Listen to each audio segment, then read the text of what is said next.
Hello everyone, Mr. Happy here, and welcome to Mondays with Mr. Happy, aka Mr. Happy Mondays, the weekly Q&A show where you ask me questions and I answer them.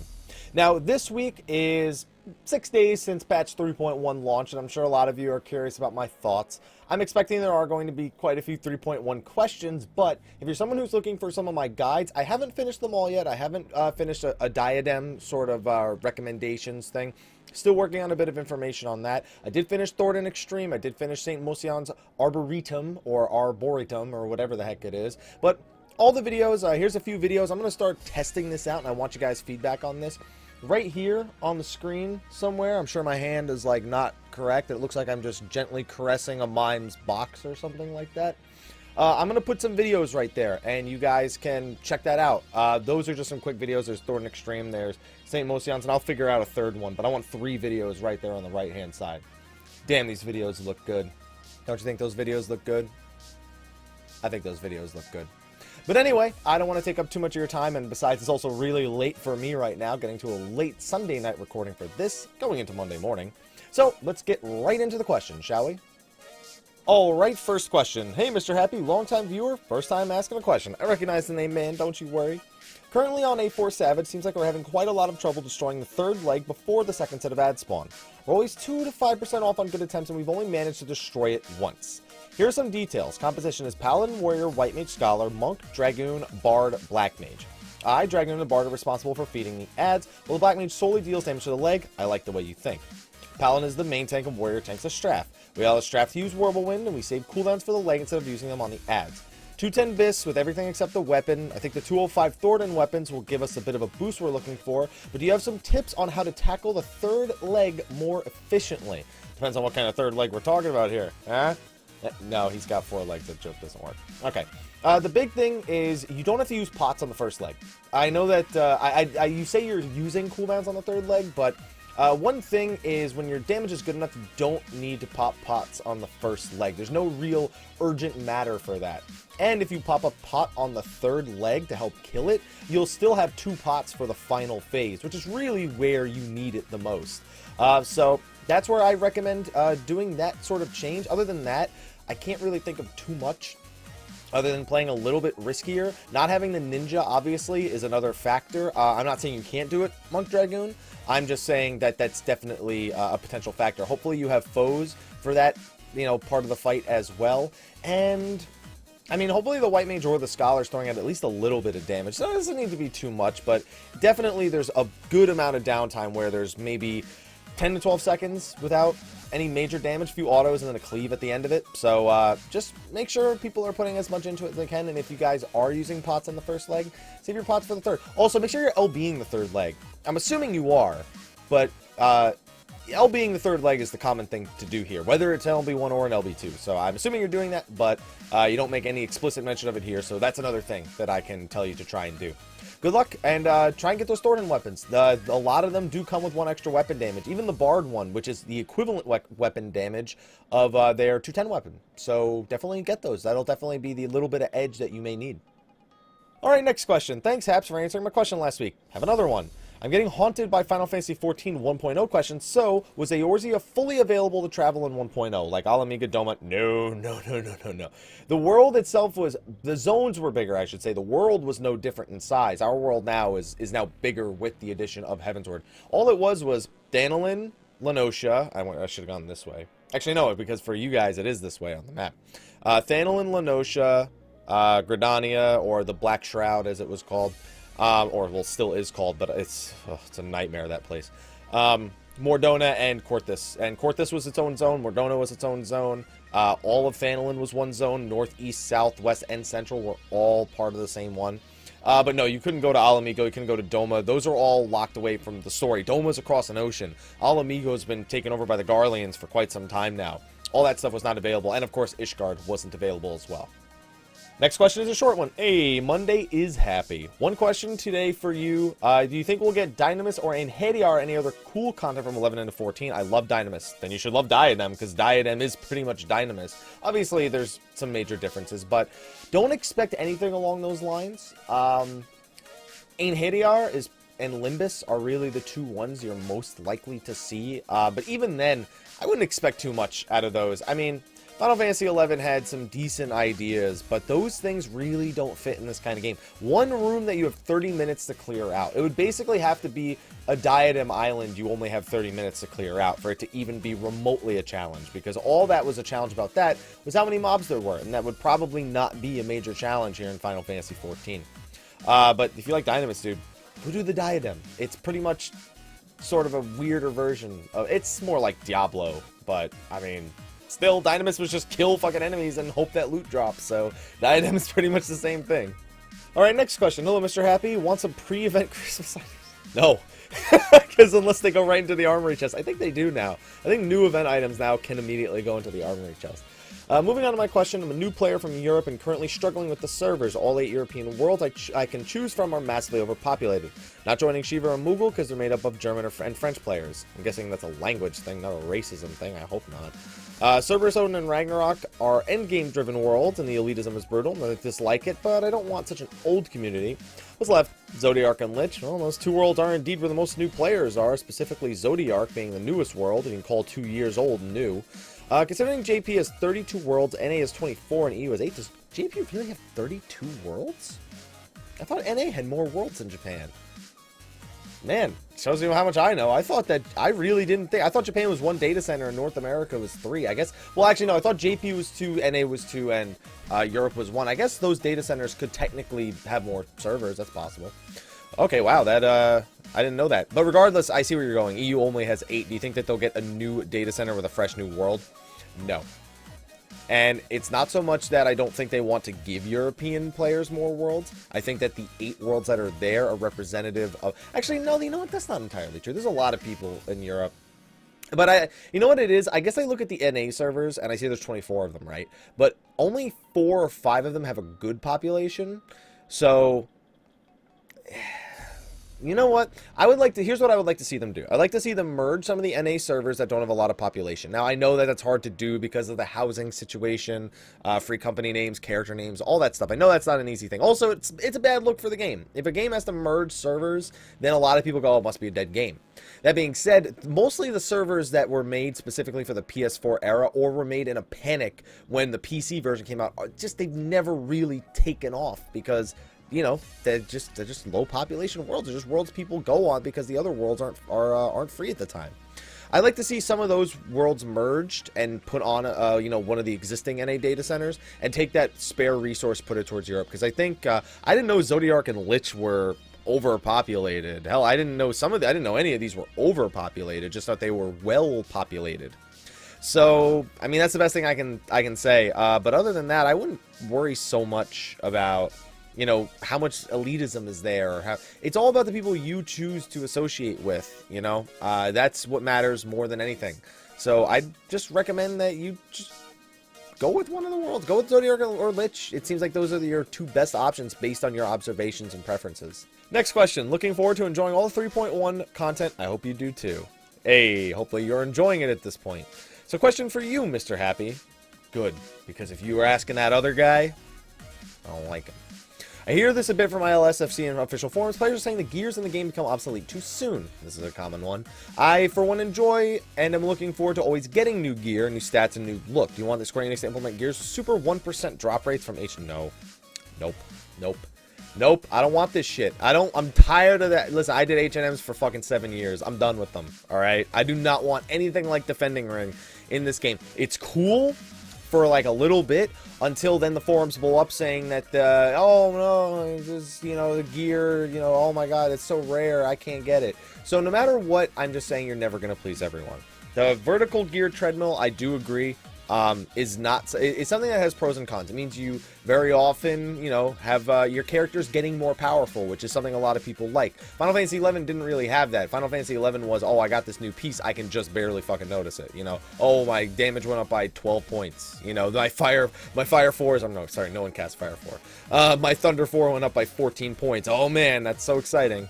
So no, I don't find that exciting at all. Not anymore, at the very least. So my personal opinion, no, wouldn't like to see that.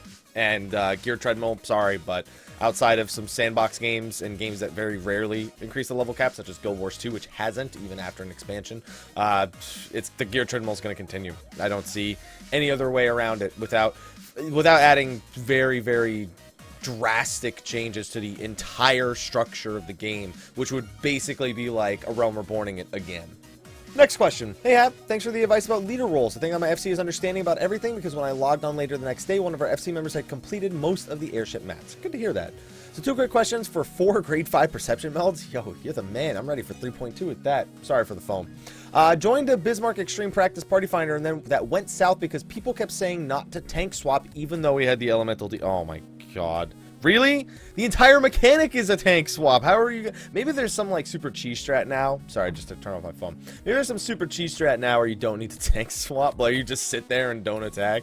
But that's ridiculous. I also ran A4 for weekly drop DPS. Weren't picking up dolls. Didn't get past that. Plus, I was playing for that as well. So the healer was bickering about having grid on, trying to off tank instead of taking the orb blast. I was told I never tanked A4 that. I sucked in Bismarck Extreme. They'd find a better tank. Tried to be chill at first, but I lost after being blamed and called a Kupo-T. I'm assuming that's a censorship. I usually don't have problems with tanking A4 with Dark or my alt warrior. I also pay attention to debuffs, seeing that you have T9, A3, extreme primals and dungeons. How are people going to progress to content like primals and raids if people are trolling? Wow, that turned into a trolling question real quick. They aren't. The people who are trolling are often people that have already cleared it, or they're people that have 0 fucks given. So they won't, bottom line. Like, that's the problem. That's why that whole conversation about the whole North American party finders, you know, there are people that are willing to go into a party finder and deliberately fuck with the people in there just to ruin their nights. It's that bad. Granted, that's few and far between. It's not like you can go every single night you're going to see that. Sometimes you just have a bad day. I mean, there's not really too much you can do about it. It's not something that in a video game is worth, you know, hanging over your head for the rest of the week or something like that.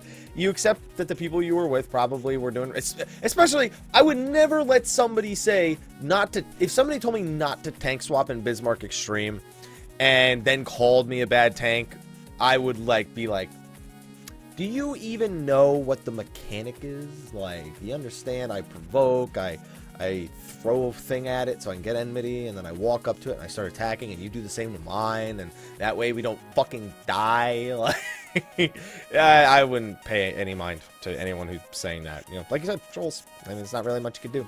If you choose a primal for 3.2, which primal would you choose? I'm gonna go with Pandemonium, or Pandemonium as he was called for Final Fantasy VIII. I don't know how or where he would be affiliated, but I'll take that. I'll go with Pandemonium.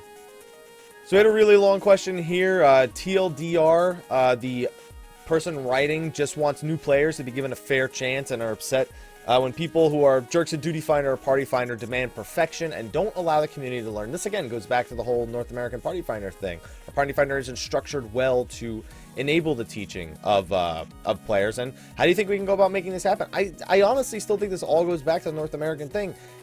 You can't force people to not treat other people like shit. The people who are doing that are generally shitty people themselves and need some sort of satisfaction out of belittling others.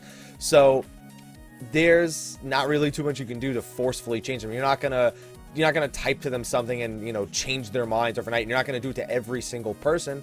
If I had, you know, people say the world, you know, there's about, you know, 51% female, 49% male. I think it's just, regardless of gender, just 50-50 assholes and normal people. So I'm just gonna say there's not really much we can do, and especially with people who get scared or, you know, anxious, embarrassed when it comes to things like that. I mean, it's almost like a gamer stereotype. You know, you're somebody, you know, you know what, I fit the gamer stereotype. A lot of people don't see that. You know, growing up, I was somebody who was picked on, bullied, in the early ages. When I got around high school, I started to, like, level out, but I still had a little bit of it, of the, like, you know, the super, like, jock popular kids, you know what I mean? And, you know, when it came to video games, you know, I played video games all that time. I had a hard time, you know, being criticized. I was a young guy, you know, I was in my teens, and my only experience with other people was generally either the few friends that I had and us getting along, or the people that were, you know, that I didn't get along with, that, you know, they would find any opportunity to pick on me or say something. And I stood up for myself, whether that was physically or with words to make them look stupid, or I would just not do anything and I would just be like, okay, I did this, you didn't, GG, GG no re. So it's hard to get those people to not feel like that, and it's almost impossible to get people to actually not be assholes. So I don't, it's something that's not something we can just change. It's just not something we can just change. Or how do you think we can go about making this happen? That would require like a national intervention with all of the United States. As for things like this, I don't want players who enjoy challenging fights to have to put up with easing of battle content because other people are playing, saying content is too difficult, and that the devs shouldn't feel the need to ease the difficulty. I agree with you on that one. That being said, I expect Alexander Savage to be a little bit easier next patch after one of the recent interviews. So, what are your thoughts about all that? I don't think it's something we can change. I don't think it's something that I wish we could change. It's something that we could talk about. Oh, we'll be the ones to make the change, but the people who just control us. You know, it's one of those dreams where it's like you can make a somewhat of a difference, but it's not going to ultimately change the way that people act in the Party Finder and the Duty Finder. It's an unfortunate truth. So maybe one day people will just not be assholes. That's what we'll hope for now. All right, next question. Hey, what's the haps? Haps, first time poster here, so take a bonus. I need Essos for my alt. Thank you. Just a quick question. I put the explanation context underneath. Do you think it's okay to not play at your best, not pushing your best DPS, or worrying about your rotations being perfect when doing expert dungeons? Okay, I mean, I'm not going to say use, like, X potions. Like, you don't got to use, like, X potions, especially not Draconian potions. But you should somewhat be taking that time to ensure that you're playing properly, that you don't get rusty or anything like that. I'm not saying try hard, just try a little bit. The context is I was in Neverreap with a Black Mage, Astro Paladin, and you're the Bard. Tank pulled the whole second island, took a little while to kill it. Astro said the DPS was a little low. Wanted to push the party in a good way. The Black Mage dies on the first boss because of a lag spike, and no sooner than they hit the ground did the Astro start complaining and asking if we could kick the Black Mage. So what it sounds like to me is the Astro saw that the Black Mage may have been single targeting or may not have been doing the proper AoE rotation on the pulls. It's also possible the Astro wasn't DPSing. I don't know. That's normally when a pull takes too long, it's usually because there's a lack of something. Also, Paladin's not the greatest AoE, so it would probably take a little bit longer. That being said, it could also be the Black Mage didn't have a lot of gear. I don't know what the reason is. As long as you're sure it was a lag spike and it wasn't him. But even then, if somebody dies after one try, you at least say to them and be like, hey man, just, you know, you try to move faster next time. Even if it takes a hit to the DPS, I'd rather encourage someone to actually get through the dungeon than to just outright kick them because they died to a mechanic or weren't playing perfectly. I'd rather just stomach it, be like, oh my god, I can see. Like, well, sometimes I get into expert roulette with another ninja, and I see those infamous STDs, the single target dotons. Ninjas don't single target doton. But I just go to myself and be like, all right. And maybe eventually I'll be like, hey, just so you know, Doton doesn't do as much damage as Raiton or whatever on single targets. And they see you do it again, I'm like, all right, whatever. You know, bosses are dying, he's not dying to mechanics, whatever. I'll finish this dungeon, move on with my life. You know, it's not worth my energy. It's not worth all the energy of just flashing out on someone. It's like, ain't nobody got time for that, man. Ain't nobody got time. I'd say no, don't kick them. Just deal with it. And if they are a hindrance to completing it, then it's a little bit different. You know, if they're very clearly not trying, or they don't care, or they're being nasty towards other players, it gets a little bit shaky on those grounds. But I mean, as long as it was just a lag spike, no, doesn't deserve to be kicked. Next question. A wild not 14 question has appeared. Let's see your desktop wallpaper. Okay, just so you know, it's stock wallpaper. Like, it's literally stock wallpaper. It's literally stock wallpaper. I don't care about my wallpaper. I don't know which monitor goes to which. You can't see it, but it's like a basic orange background. Like, I have monitor capture on right now because the other capture has been kind of funky. It's nothing special. Nothing.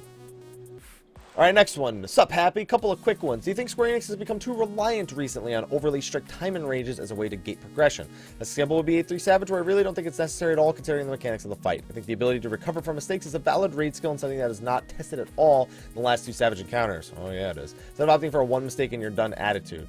Also, what would it take for Square Enix to actually put more resources into the game? Reading between the lines, seems Yoshi P himself is becoming frustrated. Oh yeah, he is. Fucking them to start losing money? That would definitely do it. The thing is, I don't really know if they would. They might see, oh, we're making less money, so obviously we shouldn't put more resources into it because it's not doing as well.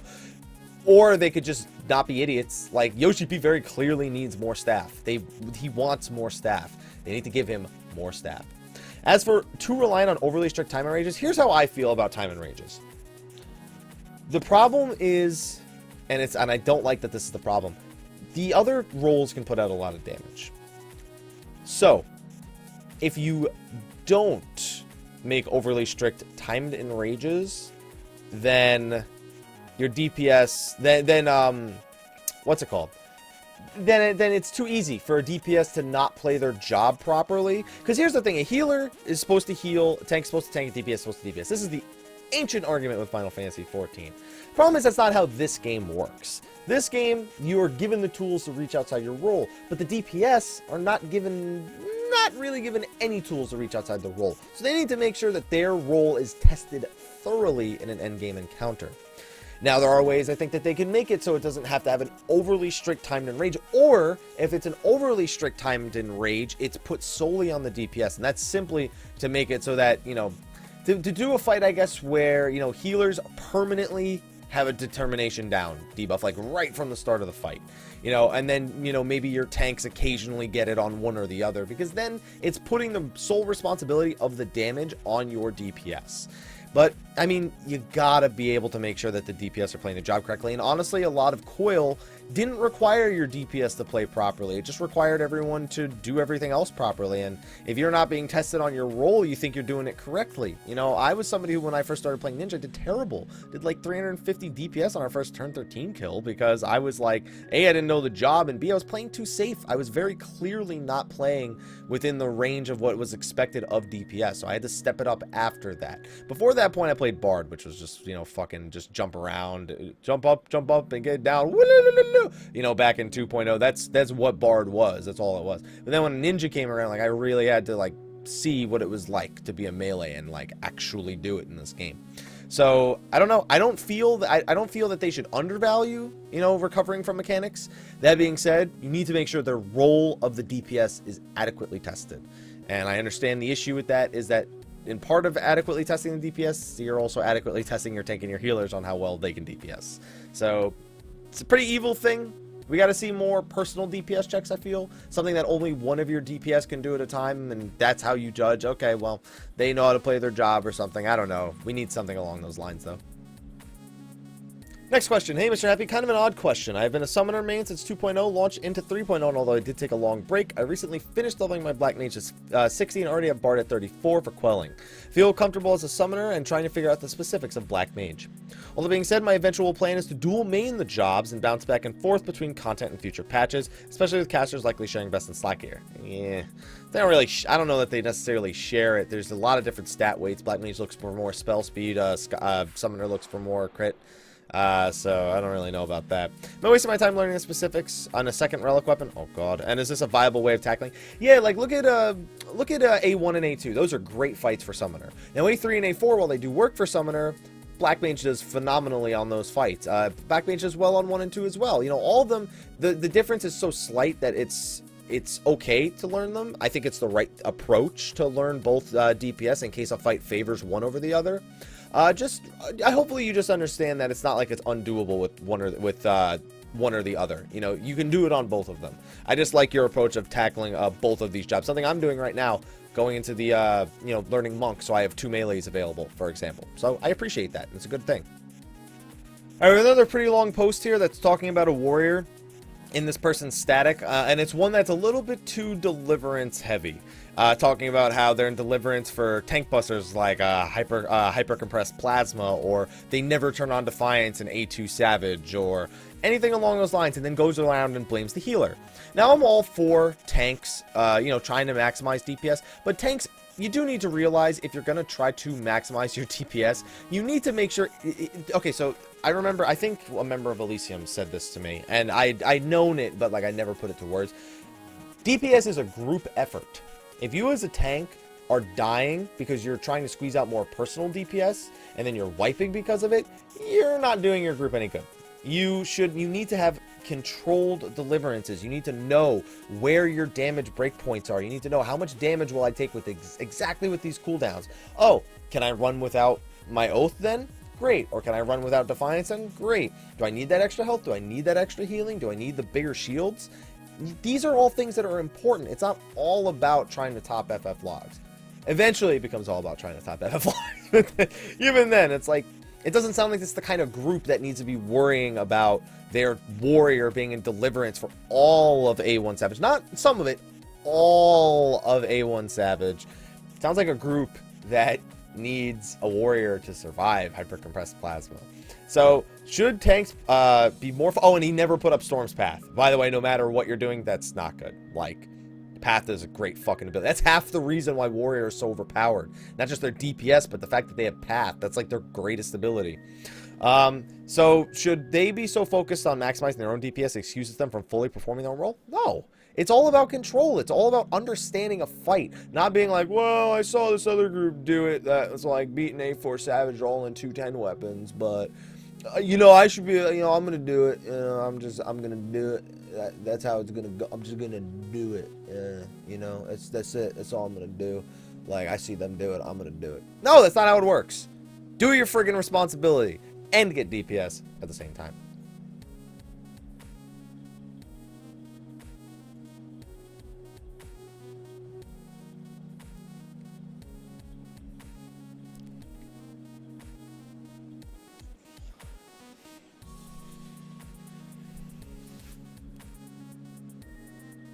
Next question. Hello, Haps. Not the first time, but it's been a long time. I see the name, man. Don't you worry. So I guess have an in-game Yondir waifu. See, I'm not an anime person. I don't know what Yondir is. I don't know. I don't watch any anime except like Dragon Ball Super. And anyone who says that if you say you like anime and you walk up to someone and say, yeah, I like anime, I watch Dragon Ball Super, they would laugh at you in the face. Then I would laugh at them in the face and be like, haha, motherfucker, I don't care. If someone laughed at me, seriously, I had friends in college who did that, and every time they were like, oh my god, he watched Dragon Ball Z, you're such a cool anime dude, I'd be like, ha ha ha, I don't give a fuck. Alright, we're off topic here. As for my question, what do you think about exclusive advanced jobs? Basically, each job would have 2 advanced jobs. Alright, listen, I'm going to stop you right there. I'm all for the idea of advanced jobs, but not one branching off into 2 more. Because, listen, the class job system is already a friggin' mess. Alright? This class job system is way out of hand. We do not need even more branching off of a single job. So job, advanced job. If anything, having 2 jobs turn into 1 advanced job would be better, sort of the way the class system works now. Even then, I'm more of a fan of implementing skill trees to make 1 job able to perform 2 roles. I don't want this, like, constant reverse tree of... I say reverse tree. What the hell is a reverse tree? It's a regular tree. I was gonna go with the whole roots thing. Trees grow up and they split off into branches. Like, we don't need all those branches, because eventually you just end up with twigs. That was pretty philosophical. I'm gonna write that one down. The answer is no. I don't want advanced jobs. Not like that, at least.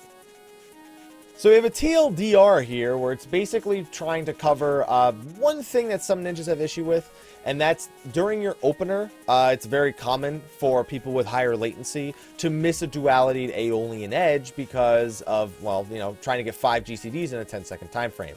So the writer is recommending to do the duality Aeolian Edge before the mutilate.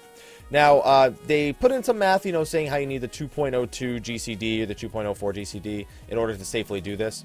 I'd like to point out one big thing is that most groups have a Scholar, and the Scholar's Fey Wind usually covers for any skill speed shortcomings in your opener. Now, in the case that you do not have one, generally, you can do it by slightly timing your trick attack to be a little bit different. Putting two GCDs in there is one way to guarantee it. But also with the Mudra fixes, you should never reach a point where, because of your Raiton, you're clipping that hard. It was a massive change.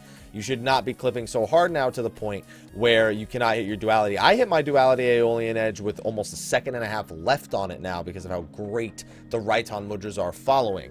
So I don't think this is an issue, like trying to ensure the duality Aeolian Edge gets in and foregoing the mutilate, because in the good scenario where you get that mutilate first, getting the dot ticking first is the more effective means. Yours is more of a I never get it, and therefore I will mutilate after. And I guess under that means it is an acceptable thing to do. It is a non-buff mutilate, but you have to realize duality Aeolian Edge is a more valuable GCD than mutilate is. So if your lag is that bad, like, then I guess you can go for it, but with some of the changes in the usual Fey win that you have, it's usually not an issue. Alright, next question. Hi, Mr. Happy. First of all, thanks for your tips a few weeks ago on how to get into a raid group without raiding history. Using the party finder a bunch, some raiders are starting to recognize me, and I was able to get into A1 and A2 Savage as a sub position. However, I still don't have a static. Still, that's good. Getting in and getting some experience. A1 and A2 Savage experience is very valuable because it's very likely that in second Savage, you know, a lot of groups are going to be looking for people that didn't clear A4 Savage, but cleared 1, 2, or 3. 1 and 2 are definitely going to be a good step to at least get A5 and 6 Savage done in the next patch. Maybe even 7 if they lower the difficulty compared to A3 Savage. So, I main Warrior as a job, which certain people say shouldn't take. Come on. It's funny because that guy, you know, I actually talked to that guy a little bit. He came by my stream one day. And he's not a bad guy. The Scholar's not really a bad guy. I think there's a bit of miscommunication in the situation we talked about last time, but that's not anything that needs to be talked about right now. I think my chances may be improved if I get another job leveled and geared. I would like to try a job with good support elements like Bard, Machinist, or Astro. Are these jobs well accepted for rating, or would you suggest something else? I would suggest having all the tanks leveled and some experience. I wouldn't recommend trying to reach outside your role. Granted, if you are going to do that, Bard is likely your best bet. Machinist and Astro are used in Savage statics, but they're not as sought after. Bard and Machinist are kind of close, with Bard being slightly more sought after. So if you're going to go down that route of not instead of just leveling another tank to have multiple tank jobs available for a Savage static, which I think they will really appreciate if you're flexible, even though you're a warrior, so no one should ever be trying to replace you. But regardless, Bard is probably your best bet. I would go with that, highly sought after, and hopefully you have a good Sunday as well, my friend. Well, a good Monday at this point, but you said Sunday here. Have a good Sunday. My Sunday's over. It's Monday now. Alright, next question was quite a long one. So, again, just paraphrasing real quick. This writer is actually saying they're seeing too many people that are, instead of trying to improve as players, are just complaining that content is too hard right now. Now, when we say content, we mean Alexander Normal. The kind of people who have trouble beating Alexander Normal. They specifically refer to one of LBR's callers who had 3 DPS that couldn't handle the ads in A1 Normal and cried for nerfs. I'm assuming that means placing the alarms under the missiles, and not like a DPS thing or anything, whatever that. But it seems that this negativity of these kind of players has been spreading more. It's getting hard to tell because there's a mix of actual, like, players that are trying to improve as well as trolls. Do you think this is the beginning of a storm of a new flood of negative players to come, or am I just overreacting? This is what we like to call the WoW storm. This is when World of Warcraft reveals that they have a new expansion coming out, and it's 10 months away. Now, a lot of people play World of Warcraft, and a lot of people play a variety of other MMOs, and there's a lot of people are starting to look for new things. Final Fantasy XIV, with the expansion being recent and the new patch being recent, is one of those new things. What seems like what you're experiencing is a case of WoW Storm, where people leave an MMO because content is not coming anytime soon and flee to another MMO. And those players are either from a community that is a little bit less acceptable, you know, one that's a little bit more toxic, that's why we call it the WoW Storm specifically, or they're just players that really want to, you know, maybe they are from the WoW or from another game, and they just don't know. They just don't know the mechanics of the game. There's nothing wrong with that. I don't like the whole calling for nerfs on anyone normal, because that's the most ridiculous thing I've ever heard. I don't think it's I think it's sort of the beginning, but only because Legion is so far away. I think as Legion gets closer, you'll see that happen less and less. Probably just a little bit of overreaction on your part. I don't think it's going to be the end of the world on this one. Another question, just saw your Healer Happy videos for the first time. Any news on new episodes? So the thing with Healer Happy videos, take about 5.5 hours to 6 hours to do a single one. Now, I know they're usually only 30 to 45 minutes, but then I render them. Now, let's say I don't want to render them in 1080p, because that takes even longer. I would render them in 720p at 30 FPS. That'll probably take about an hour and 50 minutes to an hour and a half. And it's going to take about an hour for it to upload to YouTube, and about another 30 to 45 minutes for it to actually process on YouTube. That's kind of why they've fallen off a little bit, as I enjoy doing them, but in terms of time investment with all the other things I have going on, it's really hard to fit in things like that. Same with Grandmasters. Like, I actually have some, I think I still have some Grandmasters footage that I could use. Brave Exvius is the same thing. It's why I didn't go past one episode into Brave Exvius. It's just rough to do those really long Let's Play type videos. I did one the other day for a video that's coming out today, and it took a really long time to do. So that's the only reason why it's rough to do.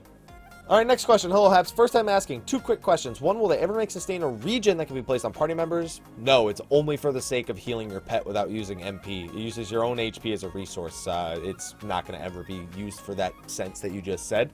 Also, how do you feel about 15? I'm hoping we can build Noctis around either being a melee, like in the demo, or strictly a mage. I think no matter what, you're not going to be able to be strictly a mage. The way magic is supposedly going to work in that game seems to be too complex for it to actually be something you could just do. You also have to keep in mind that magic can hurt you depending on the way you use it. It's not something that's entirely offensive. Well, it is. It's not something that has friendly fire entirely turned off.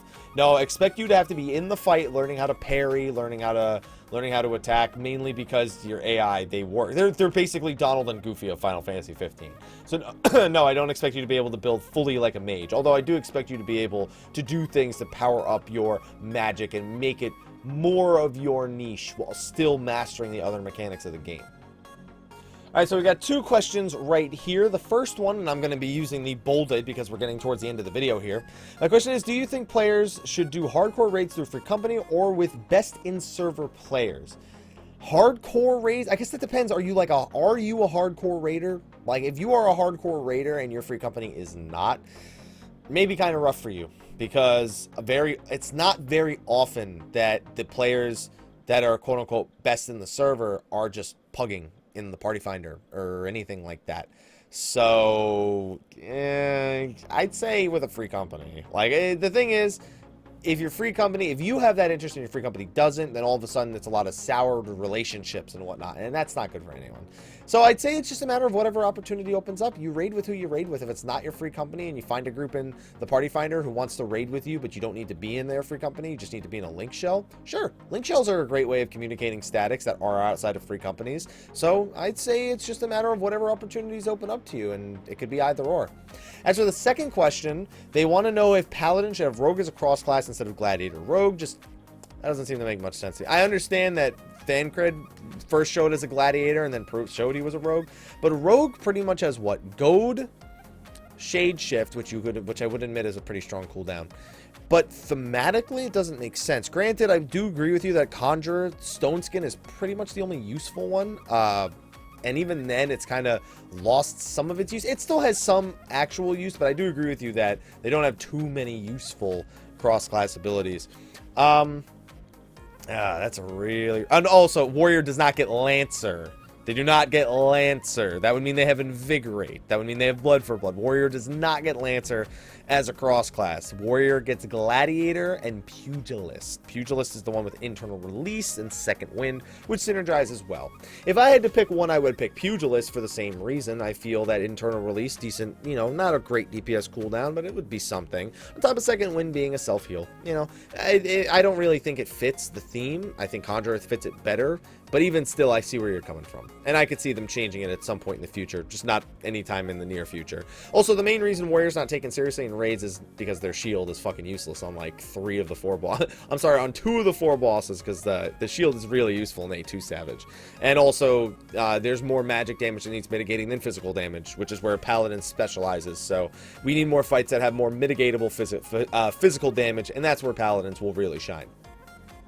Alright, next question. We're coming towards the end here, guys. Do not forget, really enjoyed Extra Life charity stream. Keep up the great work. We're still going to finish that other 3.9 thousand. We're going to do it.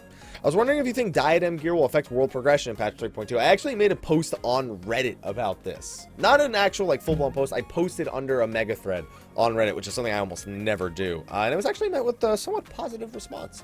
Obviously people stating their own opinions that weren't exactly in agreement with mine, but that's expected. That's what Reddit is for. It's for discussion. I think it's going to be interesting. The thing is, I fully expect Alexander Normal in patch 3.2 to give I-220 gear. I expect the next Primal to drop I-220 weapons. So, however much gear you get, you'll want pink gear. Basically, body and legs will probably affect progression. And it also depends on how difficult the next tier is. If it's not very gear gated, or if it's not as gear gated as this one, then the pink gear will probably help with that initial edge even more, just because you can push it even hard. Like, you can just completely bypass some of the early gear checks in the fights.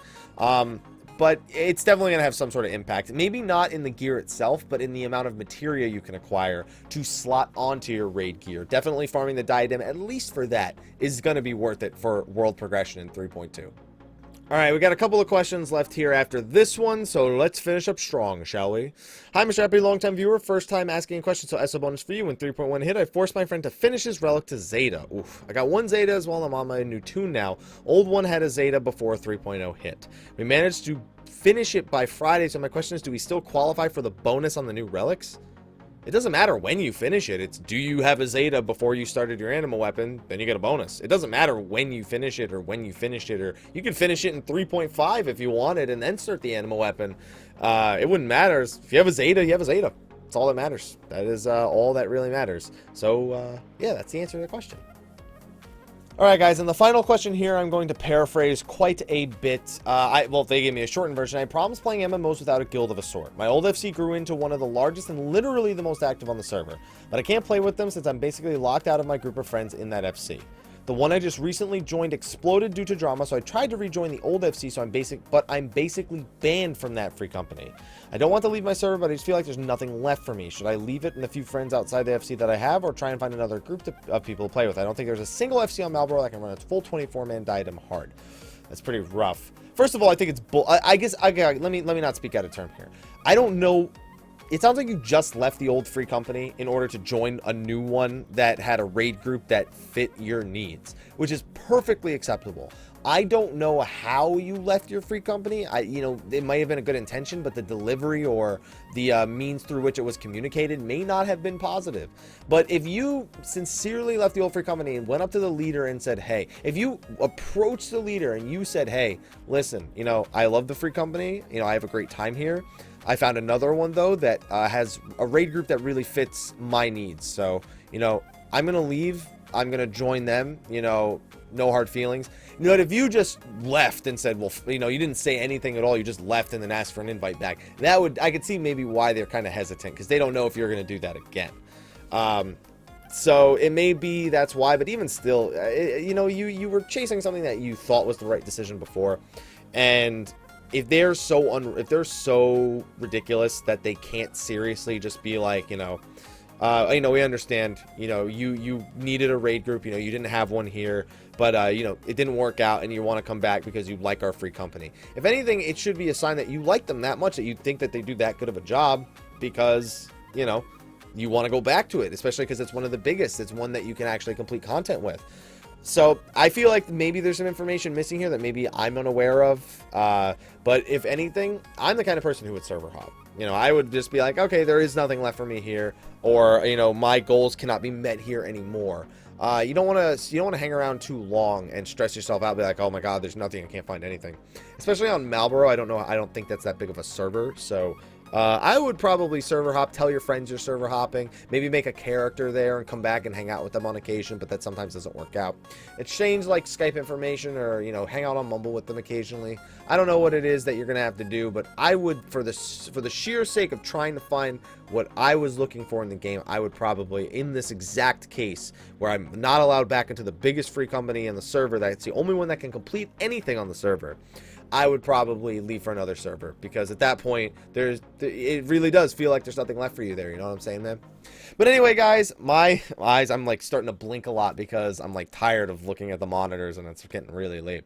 But anyway, everyone, thank you for watching this video. Again, remember to check out those videos at the beginning here. Can I do it again? I need to, here, let me close this. All right. Here, I'll practice again. Here, videos, again. Practicing twice in the same video. Oh yeah, look at it. Look at these nice, beautiful videos here on the side. Alright, everybody, be sure to ask your questions for next week in the forum thread in the description of the video. Sometimes people ask me in the YouTube comments, how do I ask a question? This is how. You go to the description of my video, you click on the Dream Network forums, you go to the thread, you sign up for the forums, you type the question, I answer it. Woohoo! Just remember to try and keep them short, or add a TLDR version for me to read on the camera.